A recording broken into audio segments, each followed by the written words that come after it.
I want to show you how to find your phone if you can find it.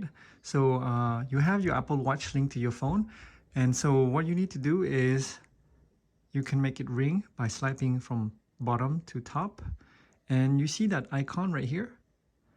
This icon will make it ring. So if you tap on this, so I don't know if you can hear it. If you tap on it, it's gonna ring, make your phone ring. So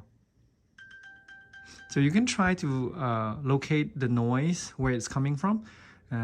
So it's easier if you like close by, you can like keep tapping on it and it's gonna keep ringing on your phone. So this is a nice built-in feature from your Apple Watch to find your phone. So you can find it, just go, and it sounds like it's underneath here.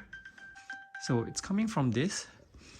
So if you actually try to find your phone, if you have your Apple Watch, so this is great way to find your phone.